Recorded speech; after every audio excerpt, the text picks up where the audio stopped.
କରୁଅଛନ୍ତି। ତେଣୁ ସେ ବାକ୍ୟ ଦେହବଦ୍ଧ ହୋଇ ଜଗତ ମଧ୍ୟରେ ବାସ କରିଥିଲେ ସେ ହେଉଛନ୍ତି ଖ୍ରୀଷ୍ଟ। ତେଣୁ ଖ୍ରୀଷ୍ଟଙ୍କ ବିଷୟରେ ଆପଣଙ୍କର ଜାଣିବା ନିତାନ୍ତ ଆବଶ୍ୟକ, କାରଣ সকল ନାମ ଅପେକ୍ଷା ଆପଣ ବାକ୍ୟକୁ ସେ ମହତ କରିଅଛନ୍ତି। ତେଣୁ ଈଶ୍ୱରଙ୍କର ବାକ୍ୟ ଜୀବନ୍ତ ବାକ୍ୟ ଖ୍ରୀଷ୍ଟ ଯୀଶୁ ଖ୍ରୀଷ୍ଟ ଅଟନ୍ତି। ତେଣୁ ତାଙ୍କ ବିଷୟରେ ଆମେ ଜାଣିବା ତାଙ୍କର ଐଶ୍ୱରିକତ୍ୱ, ସେ ମନୁଷ୍ୟ ରୂପୀ ହେଲେ ସେ ଈଶ୍ୱର ଅଟନ୍ତି ତାହା ଆମେ ଜାଣୁଅଛୁ। ଯେହେତୁ ପ୍ରଭୁ ଶ୍ରୀକୃଷ୍ଣ ସେ 100% ଈଶ୍ୱର ଥିଲେ ଏବଂ ସେ 100% ଐଶ୍ୱରିକ ପ୍ରକୃତିରେ ଗଠିତ ବ୍ୟକ୍ତି ଥିଲେ। ତେଣୁ ତାଙ୍କର ଈଶ୍ୱରୀୟ ବିଷୟମାନ ଧର୍ମଶାସ୍ତ୍ରମାନଙ୍କୁ ଶିକ୍ଷା ପ୍ରଦାନ କରି କଳସୀୟ ପୁସ୍ତକ ତାର 2 ଅଧ୍ୟାୟର 9 ପଦ ଈଶ୍ୱରଙ୍କର ପୂର୍ଣ୍ଣତା ପ୍ରଭୁ ଶ୍ରୀକୃଷ୍ଣଙ୍କଠାରେ ବାସ କରି ତାହା ବ୍ୟକ୍ତ କରେ। ଯେହେତୁ ସେ ସମ୍ପୂର୍ଣ୍ଣ ଐଶ୍ୱରିକ ବ୍ୟକ୍ତି ବିଶେଷ ଅଟନ୍ତି ତାହା ଧର୍ମଶାସ୍ତ୍ର ସ୍ପଷ୍ଟ ଭାବରେ ମାନଙ୍କୁ ପ୍ରମାଣ ଦିଏ। କଳସୀ ପୁସ୍ତକ ତାର 2 ଅଧ୍ୟାୟ 9 ପଦ।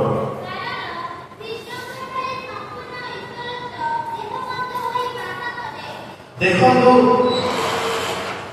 ବାକ୍ୟକୁ ମହତ କରାଯାଇଅଛି ଏବଂ ସମସ୍ତ ଅଧିକାର ପ୍ରଭୁ ଶ୍ରୀକୃଷ୍ଣଙ୍କୁ ସମର୍ପଣ କରାଯାଇଅଛି। ତେଣୁ ସେ ଜଗତରେ ଥିବା ସମୟରେ ମଧ୍ୟ କହିଲେ ସ୍ୱର୍ଗ ମର୍ତ୍ତ୍ୟ ପାତାଳର ସମସ୍ତ ଅଧିକାର ମୋତେ ପ୍ରଦତ୍ତ ହୋଇଅଛି, ଏହା ସେ ପ୍ରକାଶ କରିଛନ୍ତି। ତେଣୁ ତାର ଗୋଟିଏ ପ୍ରମାଣ ଅନୁସାରେ ଦେଖିପାରୁଅଛୁ ଯେ ପ୍ରଭୁ ଯୀଶୁ ଖ୍ରୀଷ୍ଟଙ୍କ ଠାରେ ଈଶ୍ୱରଙ୍କର ପୂର୍ଣ୍ଣତା ବାସ କରୁଅଛି। ତେଣୁ ସମସ୍ତ ନାମ ଅପେକ୍ଷା ତାହାଙ୍କର ବାକ୍ୟକୁ ସର୍ବଶ୍ରେଷ୍ଠ କରିବାର ଭୂମିକା ଏହା। ସମସ୍ତ ଅନୁଗ୍ରହ ସତ୍ୟତା ତାହାଙ୍କଠାରେ ସେ ପ୍ରକାଶ କରିଅଛନ୍ତି। ତାଙ୍କର ସମସ୍ତ ପ୍ରତିଜ୍ଞା ସମୂହ ଖ୍ରୀଷ୍ଟଙ୍କଠାରେ ଅର୍ପଣ କରାଯାଇଅଛି ବା ସମସ୍ତ ନିହିତ କରାଯାଇଅଛି। ତେଣୁ ଈଶ୍ୱରଙ୍କର ସମସ୍ତ ପୂର୍ଣ୍ଣତା ମଧ୍ୟ ଦେହବନ୍ଧ ହୋଇ ଖ୍ରୀଷ୍ଟଙ୍କଠାରେ ବାସ କରୁଅଛି। ଏହାର ପ୍ରତ୍ୟକ୍ଷ ପ୍ରଭାବ ଆମ ସ୍ଥାନରେ ଦେଖିପାରୁଅଛୁ।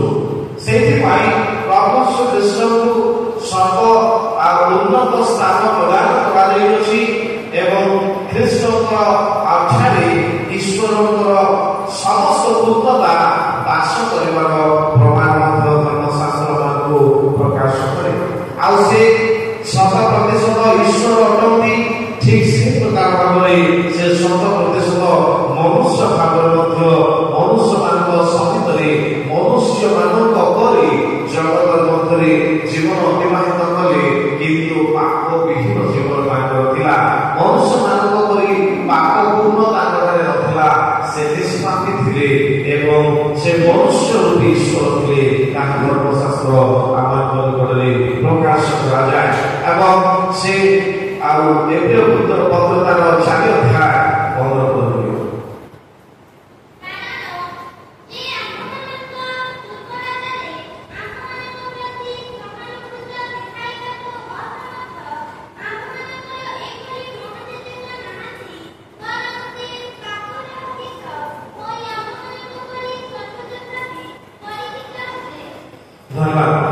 ଜଣେ ମନୁଷ୍ୟ ଯେ ପ୍ରକାର ପରୀକ୍ଷିତ ହୁଅନ୍ତି, ପ୍ରଭୁ ଶ୍ରୀକୃଷ୍ଣ ମଧ୍ୟ ତାଙ୍କର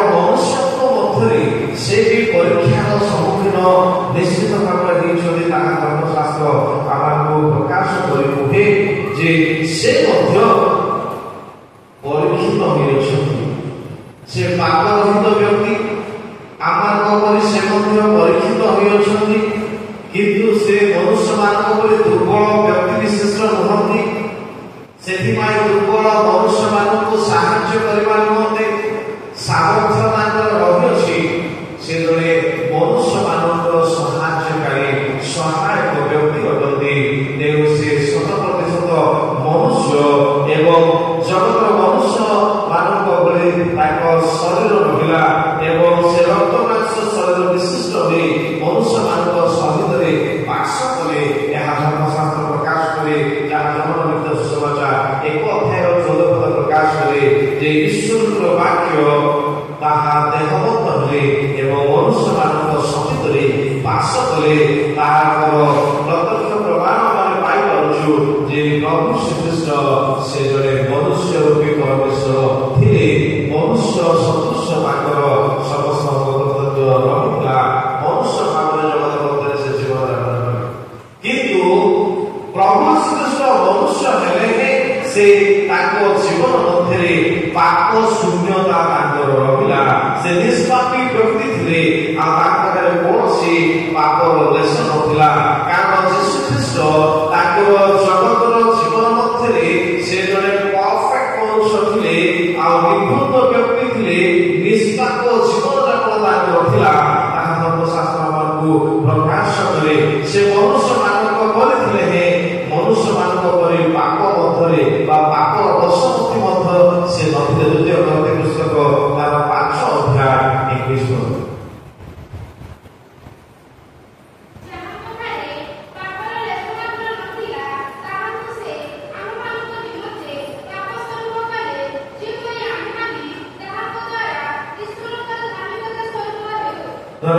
ତାଙ୍କଠାରେ ପାପର ଲେଶ ମାତ୍ର ନଥିଲା, କିନ୍ତୁ ମନୁଷ୍ୟ ମାନଙ୍କ ନିମନ୍ତେ ସେ ପାପ ସ୍ୱରୂପ ହେଲେ।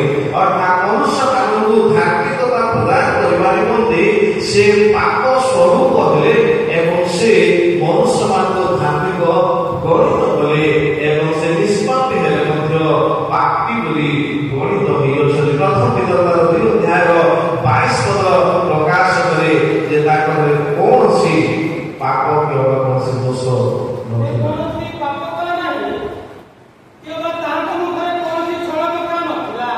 ଦେଖନ୍ତୁ ଏଠାରେ ପ୍ରଭୁ ଶ୍ରୀକୃଷ୍ଣଙ୍କ ବିଷୟରେ ସାଧୁ ଗୀତ ଯାହା ବର୍ଣ୍ଣନା କରି କୁହନ୍ତି ଯେ ସେ କୌଣସି ପାପ କଲେ ନାହିଁ, ତାଙ୍କଠାରେ କୌଣସି ପାପ ନଥିଲା କିମ୍ବା ତାଙ୍କ ମୁଖରେ କୌଣସି ଛଳ କଥା ମଧ୍ୟ ନଥିଲା।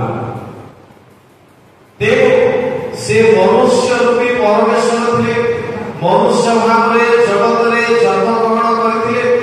ମନୁଷ୍ୟମାନଙ୍କର ପାପରୁ ସେମାନଙ୍କୁ ଉଦ୍ଧାର କରିବା ପାଇଁ ଏବଂ ସେ ନିଷ୍ପାପୀ ଥିଲେ ମଧ୍ୟ ମନୁଷ୍ୟମାନଙ୍କ ନିମନ୍ତେ ପାପ ସ୍ୱରୂପ ହୋଇଥିଲେ। ଯେହେତୁ ତାଙ୍କଠାରେ କୌଣସି ପାପ ନଥିଲା, ସେ କୌଣସି ପାପ କରିନଥିଲେ। ଜଗତ ମଧ୍ୟରେ ଥିବା ସମୟରେ ନିଷ୍ପାପ ଜୀବନ ଯାପନ ତାଙ୍କର ରହିଥିଲା। ଯେହେତୁ ସେ ମହତ୍ କରି ଗଣିତ ହୋଇଥିଲେ, ତେଣୁ ମହତ୍ କାର୍ଯ୍ୟକୁ ସେ ତାଙ୍କ ଜୀବନ ମଧ୍ୟରେ ସେ ସମର୍ପଣ କରି କାର୍ଯ୍ୟ କରିଥିଲେ ଏବଂ ତାଙ୍କର ସମସ୍ତ କାର୍ଯ୍ୟ ମଧ୍ୟ ଅନନ୍ତ କାଳସ୍ଥାୟୀ କାର୍ଯ୍ୟ ସମୂହ ତାଙ୍କର ରହିଥିଲା। ଆଉ ସେ ଯୀଶୁ ଖ୍ରୀଷ୍ଟ ଯେତେବେଳେ ସେ ଉତ୍ପନ୍ନ ହୋଇଅଛନ୍ତି ବା ପ୍ରଭୁ ଶ୍ରୀକୃଷ୍ଣଙ୍କର ଆବିର୍ଭାବ ଯେତେବେଳେ ହେଲା ଅନନ୍ତ କାଳ ପର୍ଯ୍ୟନ୍ତ ରହିଲା, କାରଣ ତାଙ୍କର ଆରମ୍ଭ କିମ୍ବା ତାଙ୍କର ଶେଷ ସୀମା ନଥାଏ। ସେ ସମ୍ପୂର୍ଣ୍ଣ ଭାବରେ ଅନନ୍ତ କାଳ ସ୍ଥାୟୀ ନିମନ୍ତେ ତାଙ୍କର ସମସ୍ତ କାର୍ଯ୍ୟ ସମୂହ ରହିଲା। ତାଙ୍କର ଆବିର୍ଭାବ ଅନନ୍ତ କାଳ ସ୍ଥାୟୀ ଆବିର୍ଭାବ ବୋଲି ଗଣନା କରାଗଲା। ଜନ୍ମ ନିମିତ୍ତ ସୁସମାଚାର ତାର 8 ଅଧ୍ୟାୟ ତାର 58 ପଦ।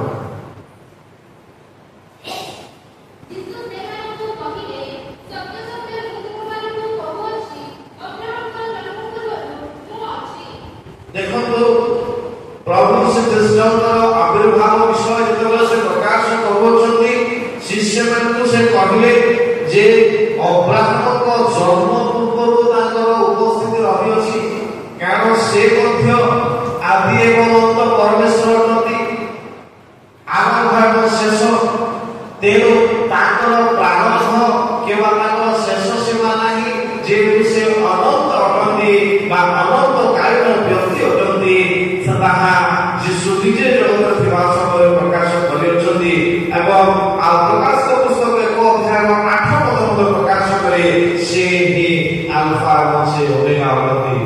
ଟିକେ ପରେ ଦେଇଦେବା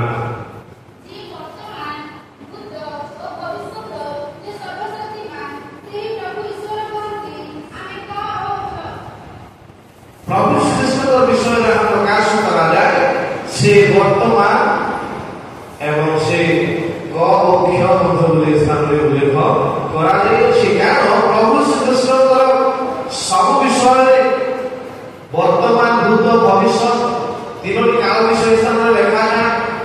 ସର୍ବଶକ୍ତିମାନ ଅଟନ୍ତି। ସେ ଅତୀତରେ ମଧ୍ୟ ସର୍ବଶକ୍ତିମାନ ଥିଲେ, ସେ ବର୍ତ୍ତମାନ ମଧ୍ୟ ସର୍ବଶକ୍ତିମାନ ଅଟନ୍ତି ଏବଂ ସେ ଭବିଷ୍ୟତରେ ମଧ୍ୟ ସର୍ବଶକ୍ତିମାନ ପରମେଶ୍ୱର ଅଟନ୍ତି। କାରଣ ସେ ଆରମ୍ଭ ଏବଂ ସେ ସର୍ବ। ସେଥିପାଇଁ ଏହା ଓଡ଼ିଆ ଭାବରେ ଲେଖାଯାଏ ଆମେ କ୍ଷର ଲେଖାଯାଏ ଆଲଫା ଆଣ୍ଡ ଓମେଗା ବୋଲି ଇଂରାଜୀ ଭାବରେ ମାନେ ଆରମ୍ଭ ଲେଖା ଆଉ ଶେଷ ଲେଖାକୁ ତାହା ବର୍ଣ୍ଣନା କରାଯାଏ। ପ୍ରଭୁ ଶ୍ରୀକୃଷ୍ଣ ସେ ଅନନ୍ତକାଳୀନ ବ୍ୟକ୍ତି ଅଟନ୍ତି, ସେ ଅନନ୍ତ ଅଟନ୍ତି ତାହା ପ୍ରକାଶ କରେ। ଆଉ ସେ ମହତ ବାକ୍ୟ ବିଶିଷ୍ଟ ବ୍ୟକ୍ତି ଅଟନ୍ତି, ସେ ଓମ୍ନିପୋଟେଣ୍ଟ ବୋଲି ତାଙ୍କୁ କୁହାଯାଏ।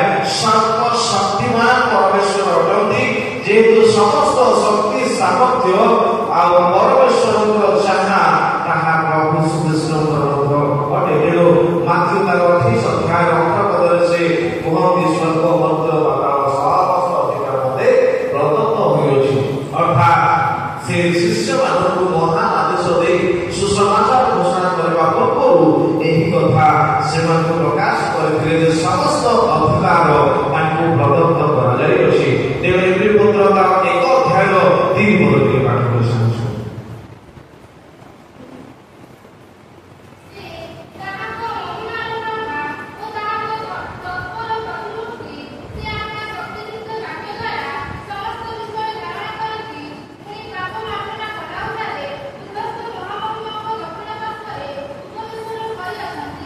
ଦେଖନ୍ତୁ ତାଙ୍କର ସର୍ବଶକ୍ତିମାନ କାର୍ଯ୍ୟ ସେ ଏହି ପ୍ରକାରରେ ସମାପନ କରିଅଛନ୍ତି। ଯେଉଁ କାର୍ଯ୍ୟ ତାଙ୍କ ହସ୍ତରେ ସମର୍ପଣ କରାଯାଇଥିଲା ତାକୁ ସେ ସମ୍ପୂର୍ଣ୍ଣ କରିପାରିଅଛନ୍ତି। ସମସ୍ତ ଶକ୍ତିଯୁକ୍ତ କାର୍ଯ୍ୟ ସମୂହ ତାଙ୍କ ବାକ୍ୟ ଦ୍ୱାରା ସେ ସମସ୍ତ ବିଷୟ ଧାରଣ କରନ୍ତି। ପାପ ମାର୍ଜନା କଲା ପରେ ସେ ଉର୍ଦ୍ଧ୍ୱସ୍ଥ ମହାମହିମଙ୍କ ଦକ୍ଷିଣ ପାର୍ଶ୍ୱରେ ଉପବେଶନ କରିଅଛନ୍ତି। ଅର୍ଥାତ୍ ପାପର ବଳକୁ ବିନଷ୍ଟ କରିଅଛନ୍ତି ଏବଂ ପାପର ସମସ୍ତ ଆଉ ପାପୀ ମନୁଷ୍ୟମାନଙ୍କର ପାପ ରହିତ କରିଅଛନ୍ତି। ସେ ସମସ୍ତଙ୍କୁ ସେ ପାପ ମାର୍ଜନା କଲା ପରେ ସେ ମହାମହିମଙ୍କ ଦକ୍ଷିଣ ପାର୍ଶ୍ୱରେ ଉପବେଶନ କରିଅଛନ୍ତି। କାରଣ ସେ ସର୍ବଶକ୍ତିମାନ ପରମେଶ୍ୱର ଅଟନ୍ତି। ପାପକୁ ସମ୍ପୂର୍ଣ୍ଣ ଭାବରେ ଉତ୍ପାଦନ କରିବାର କ୍ଷମତା ତାହାଙ୍କ ରହିଅଛି। ମଧ୍ୟ ସେ ଜଣେ ସର୍ବଦର୍ଶୀ ଅଟନ୍ତି, ଅଗ୍ନିଶୀୟସୀ ବୋଲି କୁହାଯାଏ। ପ୍ରଭୁ ଶ୍ରୀକୃଷ୍ଣ ସେ ସମସ୍ତ ବିଷୟ ଜାଣନ୍ତି, ତାହାଙ୍କର କୌଣସି ବିଷୟ ଗୁପ୍ତ ନଥାଏ। ଜହନ ଲିଖିତ ସମାଚାର 2 ଅଧ୍ୟାୟ 24 ପଦ।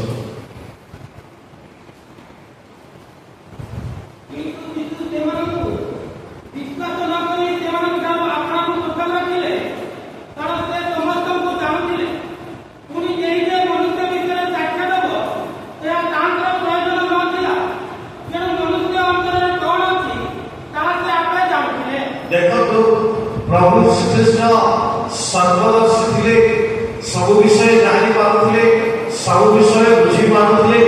ଆଉ ମନୁଷ୍ୟମାନଙ୍କ ଠାରୁ କୌଣସି ବିଷୟକୁ ସେ ଗ୍ରହଣ କରିବା ପାଇଁ ଚାହୁଁନଥିଲେ, ବରଂ ମନୁଷ୍ୟମାନଙ୍କୁ ସେ ବିଶ୍ୱାସ କରୁନଥିଲେ। କାରଣ ସେ ସମସ୍ତଙ୍କୁ ଜାଣୁଥିଲେ କିଏ କେଉଁ ପ୍ରକୃତିର ଲୋକ, କେଉଁ ପ୍ରକାର ଲୋକ, ପ୍ରତ୍ୟେକଙ୍କୁ ସେ ଜାଣିପାରୁଥିଲେ। ତେଣୁ ତାଙ୍କ ବିଷୟରେ ମନୁଷ୍ୟ କୌଣସି ସାକ୍ଷ୍ୟ ଦେବେ ତାହା ତାଙ୍କର ପ୍ରୟୋଜନ ନଥିଲା। ଅର୍ଥାତ୍ ମନୁଷ୍ୟମାନେ ଯାଇ ତାଙ୍କ ବିଷୟରେ ତାଙ୍କୁ କହିବେ, ଏହା ତାଙ୍କର ପ୍ରୟୋଜନ ନଥିଲା। ଡେକାଡେକି କରିବାର ତାଙ୍କର ପ୍ରୟୋଜନ ନଥିଲା। ଅଧିକାଂଶ ସମୟରେ ଆଉ ଏ ପ୍ରକାର ଚାଲିଥାଏ। ଯେତେ ଇଚ୍ଛା ବଢେଇ ଚଢେଇ ଯେତେବେଳେ କଥାବାର୍ତ୍ତା କରାଯାଏ, ନିଶ୍ଚିତ ଭାବରେ ସେଠାରେ ଆଉ ଅନେକ ମିଥ୍ୟା ରହିଥାଏ। କେବଳ ପ୍ରଶଂସାରେ ଦେଖିଥାଏ ତାହା ପରମେଶ୍ୱର ବା ପ୍ରଭୁ ଶ୍ରୀକୃଷ୍ଣ ଜାଣିଥିଲେ। ଯେତିକି ମୁଖରେ ଡେକାଡେକି ଚାଲିଥିବ ସେତିକି ଗରଳତା ମନୁଷ୍ୟମାନଙ୍କର ଥିବ, ଆଉ ଅଧିକାଂଶ ସେଥିରେ ମିଥ୍ୟା ହିଁ ରହିବ। ତାହା ପ୍ରଭୁ ଶ୍ରୀକୃଷ୍ଣ ନିଶ୍ଚିତ ଭାବରେ ଜାଣିଥିଲେ। ସେଥିପାଇଁ ସେମାନଙ୍କ ମଧ୍ୟ କେହି ତାଙ୍କର ସାକ୍ଷ୍ୟ ଦେବା ତାଙ୍କର ପ୍ରୟୋଜନ ମନେ କରୁନଥିଲେ। କାରଣ ସେ ଅନ୍ତରରେ ସମସ୍ତ ଥିବା ବିଷୟକୁ ସେ ଜାଣୁଥିଲେ। ତେଣୁ ସେ ଯେମିତି ଝିଅ ଯେତେ ଶାସ୍ତ୍ରୀ ପାରସମାନଙ୍କୁ এই কথা কହୁଥିଲେ ସୁକୀର୍ତ୍ତ ସମାଧି ମାନେ ଉପରୁ ଚକଚକ ଅଛି କିନ୍ତୁ ଭିତରେ ଦୁର୍ଗନ୍ଧ ପୂର୍ଣ୍ଣ। ଏହା ପ୍ରଭୁ ଶ୍ରୀକୃଷ୍ଣ ଜାଣୁଥିଲେ, କାରଣ ସେ ସର୍ବଦର୍ଶୀ ଥିଲେ, ସମସ୍ତ ବିଷୟ ଦେଖିପାରୁଥିଲେ। ତାଙ୍କ ଆଉ ଗୋଟେ ବିଷୟ, ପ୍ରଭୁ ଶ୍ରୀକୃଷ୍ଣଙ୍କର ସକ୍ଷମ ମଧ୍ୟରେ ସେ ସବୁ ସ୍ଥାନରେ ବିଦ୍ୟମାନ ହେବାର କ୍ଷମତା ତାଙ୍କର ଥିଲା। ଅର୍ଥାତ୍ ସେ ସର୍ବବ୍ୟାପୀ ଥିଲେ, ସମସ୍ତ ସ୍ଥାନରେ ସେ ତାଙ୍କର ଉପସ୍ଥିତି ରଖିପାରୁଥିଲେ। ସେଥିପାଇଁ ମାତୃ ସମାଚାର 18:20 ସେ ପ୍ରକାଶ କରନ୍ତି, ଯେକୌଣସି ସ୍ଥାନରେ ମୋ ନାମରେ 2 କିମ୍ବା 3 ଜଣ ଏକତ୍ରିତ ମୁଁ ସେଠାରେ ବିଦ୍ୟମାନ। ଆଜି ଆମେ ଏଇଠି ଅଛୁ, ତାଙ୍କ ନାମରେ ସେ ଏଇଠି ଅଛନ୍ତି। ଆଉ କେହି ଅନ୍ୟ ସ୍ଥାନରେ ତାଙ୍କ ନାମରେ ଅଛନ୍ତି, ସେ ସେଇଠି ମଧ୍ୟ ଅଛନ୍ତି, କାରଣ ସେ ସର୍ବବ୍ୟାପୀ ପରମେଶ୍ୱର ଅଟନ୍ତି। ସବୁ ସ୍ଥାନରେ ତାଙ୍କର ଉପସ୍ଥିତ ରହିବ। ଓନ୍ଲି ପ୍ରେଜେନ୍ସ କେପାସିଟି କେବଳ ଈଶ୍ୱରଙ୍କର, ଆଉ ସେ ମଧ୍ୟ ଈଶ୍ୱର ହେଇଥିବାରୁ ସେ ସମସ୍ତ ସକ୍ଷମତା ତାଙ୍କ ମଧ୍ୟରେ ସେ ରଖିଅଛନ୍ତି। ତେଣୁ ଯେକୌଣସି ସ୍ଥାନରେ 2 କିମ୍ବା 3 ଜଣ ଏକତ୍ରିତ ତାହାଙ୍କ ନାମରେ ସେ ସ୍ଥାନରେ ସେ ବିଦ୍ୟମାନ ଅଟନ୍ତି। ଆଉ ସେ ମଧ୍ୟ ପ୍ରତିଜ୍ଞା କରିଅଛନ୍ତି ଯେ ଯୁଗାନ୍ତ ପର୍ଯ୍ୟନ୍ତ ସେମାନଙ୍କ ସଙ୍ଗେ ସଙ୍ଗେ ରହିବେ। ତେଣୁ ମାତୃ ସମାଚାର 28:20 ସେ କହିଅଛନ୍ତି, ଯୁଗାନ୍ତ ପର୍ଯ୍ୟନ୍ତ ମନୁଷ୍ୟମାନଙ୍କୁ ସେ ପ୍ରତିଜ୍ଞା କରିଅଛନ୍ତି ସେମାନଙ୍କ ସଙ୍ଗେ ସଙ୍ଗେ ସେ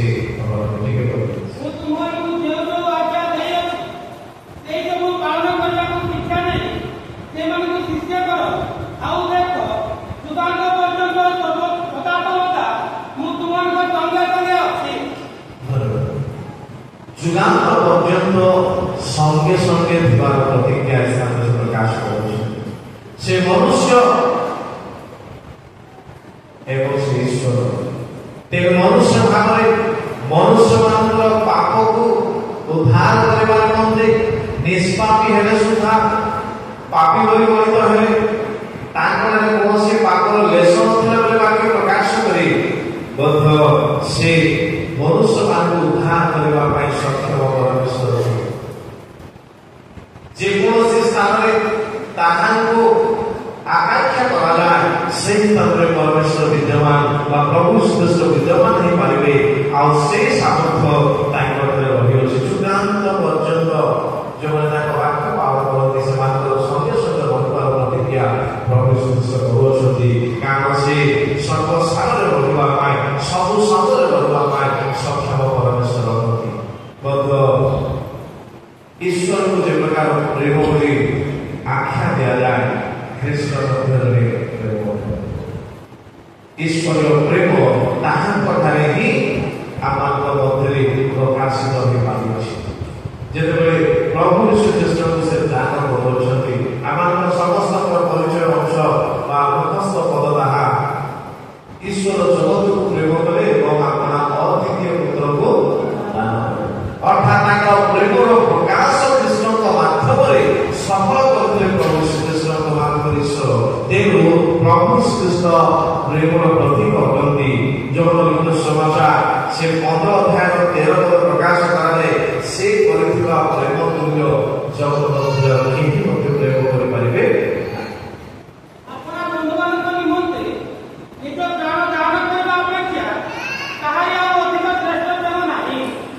ଏ ପ୍ରକାର ପ୍ରେମ ପ୍ରଭୁ ଶ୍ରୀକୃଷ୍ଣ ପ୍ରଦର୍ଶନ କଲେ ନିଜ ବନ୍ଧୁମାନଙ୍କ ନିମନ୍ତେ ଆପଣା ପ୍ରାଣକୁ ତ୍ୟାଗ କରିବା ପାଇଁ। ତାଠାରୁ ବଡ଼ ବିଷୟ କ'ଣ ଅଛି? ନିଜର ପ୍ରାଣକୁ ଦାନ କରି ସେ ପ୍ରେମର ପରିଚୟ ଦେଉଛନ୍ତି। ତା ତୁଳନାରେ ଆଉ କୌଣସି ପ୍ରେମ ଜଗତ ମଧ୍ୟରେ ଈଶ୍ୱର ପ୍ରେମ ଅଟନ୍ତି ଏବଂ ପ୍ରଭୁ ଶ୍ରୀକୃଷ୍ଣ ସେହି ପ୍ରେମକୁ ଯେତେବେଳେ ସେ ଆପଣଙ୍କ ନିକଟରେ ପ୍ରକାଶ କଲେ, ସେହି ପ୍ରକାଶିତ ପ୍ରେମ ଆପଣାର ପ୍ରାଣ ଦାନରେ ସେ ନିଜର ପ୍ରେମ ପ୍ରଦର୍ଶନ କରୁଅଛନ୍ତି। ତେଣୁ ଖ୍ରୀଷ୍ଟ ପ୍ରେମ ଅଟନ୍ତି ଏବଂ ସେହି ପ୍ରେମକୁ ପ୍ରଦର୍ଶନ କରିବା ନିମନ୍ତେ ଆପଣ ପ୍ରାଣ ସୁଦ୍ଧା ଦାନ କରିବା ନିମନ୍ତେ ସେ କହୁଛନ୍ତି। ନାଇଁ, ରୋମେ ପତ୍ର 5:8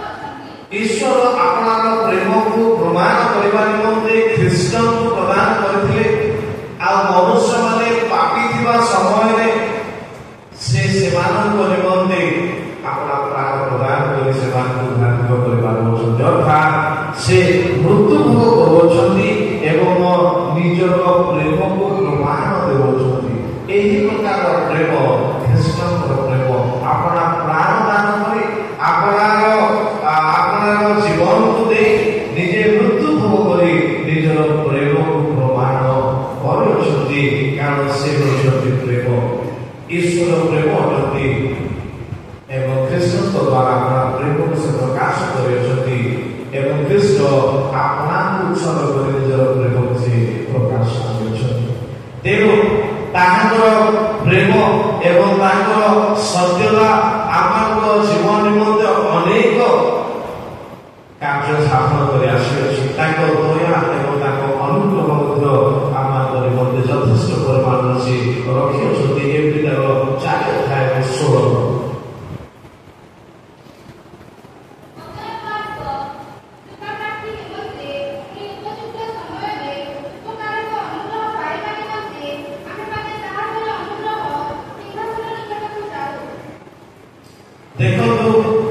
गोटे सिंहासन रही साहसर सिंहासन जो स्थान को आम कृपा पाइबार जापर ईश्वर कृपा ईश्वर दया जहाँ रही से अनुग्रह पाइबार निमंते गोटे अनुग्रह सिंहासन परमेश्वर स्थापन कर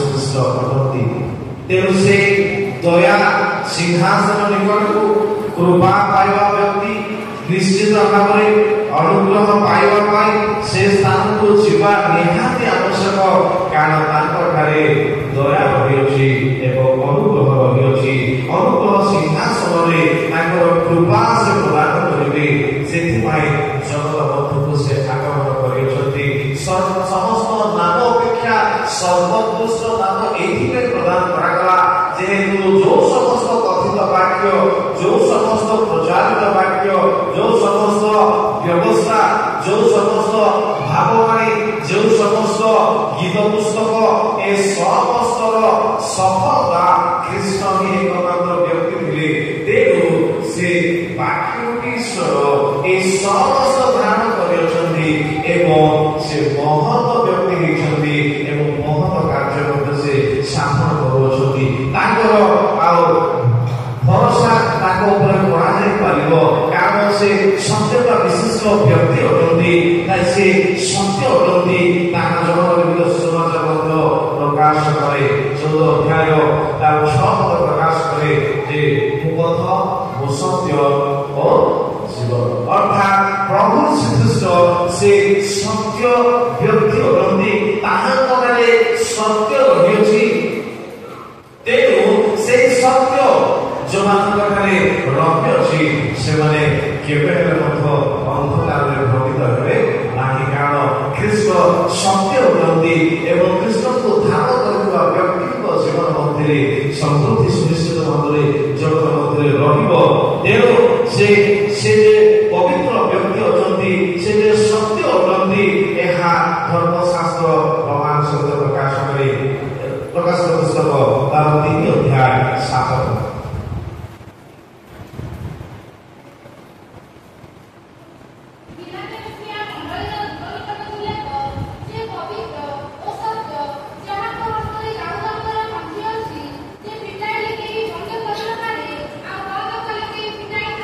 धन्यवाद एजी जेते फिलातिया मंडली दूत निकट को लिखिबा में कहा जाउछि ख्रीष्ट को विषय में वर्णना करा जाय जे पवित्र और सत्य जहां को हस्त रे धारण करछि से स्थान रे उल्लेख करा जाय अर्थात से पवित्र अटंती एवं से सत्य व्यक्ति अटंती एहा धर्मशास्त्र प्रकाश करे जेते प्रभु श्री कृष्ण से वाक्य रूपी ईश्वर सर्व नाम अपेक्षा जेते महत उपाधि पाइले जो वाक्य को महत करागला एथिर दशरे ए समस्त कार्य सब रहिला जेहेतु से व्यक्ति जनक ए पवित्र ईश्वरतर पवित्र प्रतिमूर्ति एवं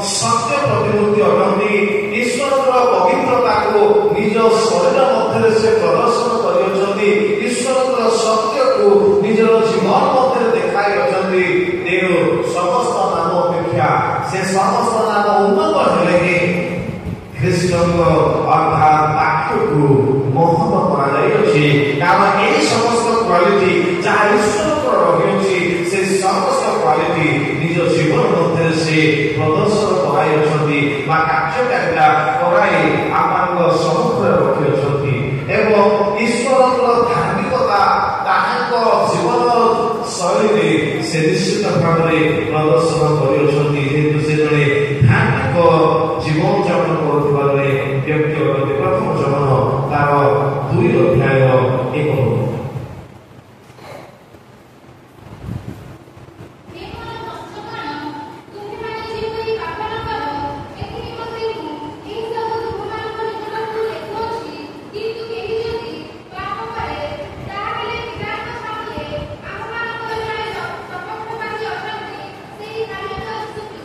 ଏ ସ୍ଥାନରେ ପାପୀ ମନୁଷ୍ୟମାନଙ୍କ ନିମନ୍ତେ ସପକ୍ଷ ହେଉଥିବା ଜଣେ ବ୍ୟକ୍ତିଙ୍କ ବିଷୟରେ ଲେଖାଯାଏ।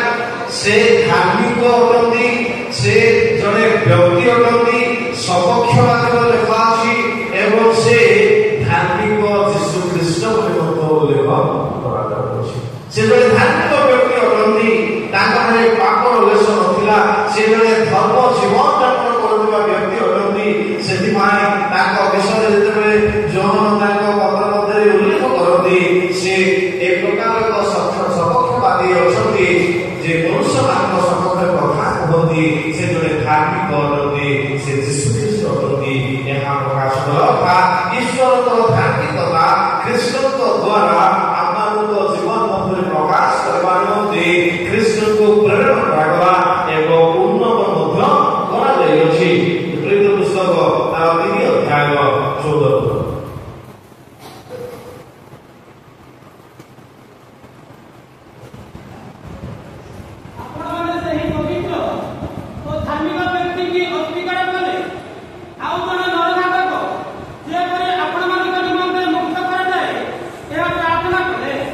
ଦେଖନ୍ତୁ ପ୍ରଭୁ ଯୀଶୁଖ୍ରୀଷ୍ଟଙ୍କ ବିଷୟରେ ଯେତେବେଳେ କୁହାଗଲା ସେ ସମୟରେ ପିତର ଯେତେବେଳେ ସମସ୍ତଙ୍କ ସାକ୍ଷାତରେ ଉଭା ହେଇ କଥା କହୁଅଛନ୍ତି ସେ ସମୟରେ ସେ ସ୍ୱୀକାର କରି ପ୍ରକାଶ କରି କହୁଅଛନ୍ତି ଯେ ପ୍ରଭୁ ଯୀଶୁଖ୍ରୀଷ୍ଟଙ୍କ ବିଷୟରେ ସେ ଜଣେ ପବିତ୍ର ବ୍ୟକ୍ତି ତାହା ସ୍ପଷ୍ଟ ଭାବରେ ସେମାନଙ୍କ ନିକଟରେ ସେ ପ୍ରକାଶ କରି କହୁଅଛନ୍ତି ଯେ ଜଣେ ପବିତ୍ର ଏବଂ ଧାର୍ମିକ ବ୍ୟକ୍ତିଙ୍କୁ ଆପଣମାନେ ଅସ୍ୱୀକାର କରିଥିଲେ ଏବଂ ଗୋଟିଏ ନରଘାତକଙ୍କୁ ଆପଣମାନଙ୍କ ନିମନ୍ତେ ଉଦ୍ଧାର କରିବା ପାଇଁ ପ୍ରାର୍ଥନା କରିଥିଲେ ବୋଲି କୁହାଗଲାବେଳେ ଏ ସ୍ଥାନରେ ଆଉ ପ୍ରକାଶ କରାଯାଉଛି ଯେ ସେ ଜଣେ ଧାର୍ମିକ ବ୍ୟକ୍ତି ଅଟନ୍ତି।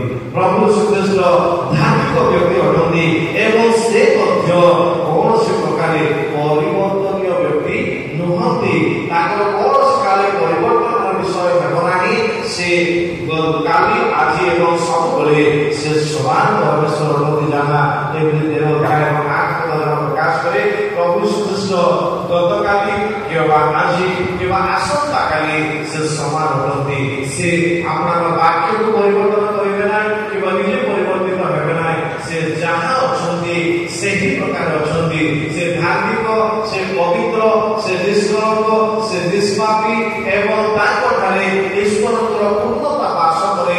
କାଲି ଯେଉଁ ପ୍ରକାର ଆଜି ସେହି ପ୍ରକାର ଆସନ୍ତା କାଲି ମଧ୍ୟ ସେହି ପ୍ରକାର ରହିବ।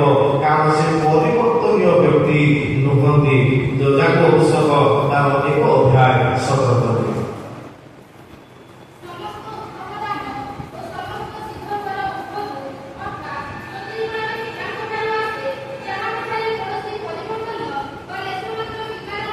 ଦେଖନ୍ତୁ ଯାକୋବ ଏ ସ୍ଥାନରେ ପ୍ରକାଶ କରନ୍ତି ଯେ ଏ ପ୍ରକାର ବ୍ୟକ୍ତିଙ୍କ ଠାରୁ ଏ ସମସ୍ତ ଆସେ ଯାହାଙ୍କ ଠାରେ କୌଣସି ଦୁର୍ବଳତା ନଥିବା ବିଷୟକୁ ସେ ସ୍ପଷ୍ଟ ଭାବରେ ପ୍ରକାଶ କରୁଛନ୍ତି। ସେ ସମସ୍ତ ଉତ୍ତମ ବିଷୟ ହିଁ ତାଙ୍କ ଲୋକମାନଙ୍କୁ ପ୍ରଦାନ କରନ୍ତି, ସିଦ୍ଧ ବିଷୟ ହିଁ ସେ ପ୍ରଦାନ କରିଥାନ୍ତି। ଆଉ ଏ ସମସ୍ତ ମଧ୍ୟରେ କୌଣସି ପରିବର୍ତ୍ତନ ନାହିଁ କିମ୍ବା କୌଣସି ଲେଶ ମାତ୍ର ବିକାର ନାହିଁ ବୋଲି ସ୍ଥାନରେ ବର୍ଣ୍ଣନା କରାଯାଏ। ସେ ଆମମାନଙ୍କ ନିମନ୍ତେ ଉତ୍ତମ ବିଷୟ ସମୂହ ପ୍ରଦାନ କରିବେ। ସମସ୍ତ ଉତ୍ତମ ଦାନ, ସମସ୍ତ ସିଦ୍ଧବର ଅର୍ଥାତ୍ ଜ୍ୟୋତିଙ୍କର ପିତାଙ୍କ ଠାରୁ ଆସେ, ଯାହାଙ୍କର କୌଣସି ପରିବର୍ତ୍ତନ ବା ଲେଶ ମାତ୍ରର ଠିକଣା ନାହିଁ। ସେ ପରିବର୍ତ୍ତନୀୟ ଲୋକ। ଆଜି ଗୋଟେ ପ୍ରକାରର କାଲି ଗୋଟେ ପ୍ରକାରର ପରଦିନ ଗୋଟେ ପ୍ରକାରର ସେ ଆଜି ଗତକାଲି ଆଜି ଏବଂ ଆସନ୍ତାକାଲି ସମାନ। ତେଣୁ ପ୍ରଭୁ ଶ୍ରୀକୃଷ୍ଣଙ୍କ ଉଦ୍ଦେଶ୍ୟରେ ଯେଉଁ ସମସ୍ତ ବାକ୍ୟ ଭବିଷ୍ୟତ ବକ୍ତାମାନଙ୍କ ଦ୍ୱାରା ପ୍ରକାଶ କରାଯାଇଥିଲା, ମଧ୍ୟ ଭବିଷ୍ୟତ ବକ୍ତାମାନଙ୍କ ଦ୍ୱାରା, ଗୀତ ପୁସ୍ତକମାନଙ୍କ ଦ୍ୱାରା ମଧ୍ୟ ଯେଉଁ ସମସ୍ତ ନିୟମ ପୁସ୍ତକ ସମୂହ ଥିଲା, ବ୍ୟବସ୍ଥା ପୁସ୍ତକ ସମୂହ ଥିଲା, ଏ ସମସ୍ତରେ ଯାହା ଯାହା ପ୍ରତିଜ୍ଞା ସମୂହ, ଯାହା ଯାହା ଘୋଷଣା ସମୂହ ଥିଲା, ଯାହା ଯାହା ପ୍ରଚାରିତ ହୋଇଯାଇଥିଲା, ଏ ସମସ୍ତକୁ ସଫଳ କରିବା ନିମନ୍ତେ ସମସ୍ତ ନାମ ଅପେକ୍ଷା ଆପଣା ବାକ୍ୟକୁ ସେ ମହତ କଲେ, ଯେଉଁ ଦ୍ୱାରା କଥିତ ବାକ୍ୟ ସମୂହ, ପ୍ରଚାରିତ ବାକ୍ୟ ସମୂହ, ଘୋଷଣା ବାକ୍ୟ ସମୂହ, ମାନେ ଭବିଷ୍ୟତ ବାକ୍ୟ ସମୂହ, ଯେଉଁ ସମସ୍ତ ବ୍ୟବସ୍ଥା ବାକ୍ୟ ସମୂହ, ମଧ୍ୟ ଗୀତ ପୁସ୍ତକର ବାକ୍ୟ ସମୂହ ଯେ ପ୍ରକାର ସଫଳ କରାଯାଇପାରିବ। ତେଣୁ ସମସ୍ତ ନାମ, ସର୍ବୋଚ୍ଚ ନାମ ସମୂହ ଉପରେ ପ୍ରଭୁ ଶ୍ରୀକୃଷ୍ଣଙ୍କୁ ସେ ରଖିଲେ, ଅର୍ଥାତ୍ ବାକ୍ୟକୁ ମହତ କଲେ, ଯଦ୍ୱାରା ସମସ୍ତ କାର୍ଯ୍ୟ, ଯେଉଁ ସମସ୍ତ ବିଷୟ ଘୋଷଣା କରାଯାଇଛି ତାହା ଯେ ପ୍ରକାର ସଫଳ ହୋଇପାରିବ। ତେଣୁ ଏହି ସମସ୍ତ ଘୋଷଣା ନାମ ସମୂହ ଅପେକ୍ଷା ସମ୍ପୂର୍ଣ୍ଣ ଭାବରେ ଆପଣ ବାକ୍ୟକୁ ସେ ମହତ କଲେ ଏବଂ ପ୍ରଭୁ ଶ୍ରୀକୃଷ୍ଣ ସେ ମହତ ବାକ୍ୟ ଅଟନ୍ତି, ଯେ କି ଈଶ୍ୱରଙ୍କ ପୂର୍ଣ୍ଣତାରେ ବାସ କଲେ ଏବଂ ମନୁଷ୍ୟମାନଙ୍କ ନିମନ୍ତେ ପବିତ୍ର, ସତ୍ୟ, ଧାର୍ମିକ ବ୍ୟକ୍ତି ବିଶେଷରେ ସମସ୍ତ ପ୍ରକାଶିତ ବାକ୍ୟକୁ ସେ ସଫଳ କଲେ। ଏହି କାରଣରୁ ସମସ୍ତ ନାମ ଅପେକ୍ଷା ତାହାଙ୍କର ବାକ୍ୟକୁ ଈଶ୍ୱର ମହତ କଲେ। ପ୍ରଭୁ ଆମ ସମସ୍ତଙ୍କୁ ଗ୍ରହଣ କରି ଆଶୀର୍ବାଦ ସତ୍ୟ ପିତା, ତୁମେ ଜଗତ ମଧ୍ୟକୁ ମାନବ ରୂପରେ ଆସିଲ ମନୁଷ୍ୟମାନଙ୍କୁ ଉଦ୍ଧାର କରିବା ପାଇଁ।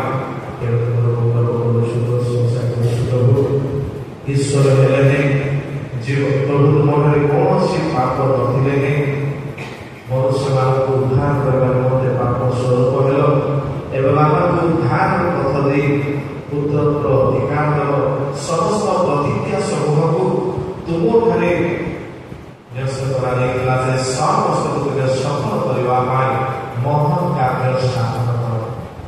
ତେଣୁ ତୁମର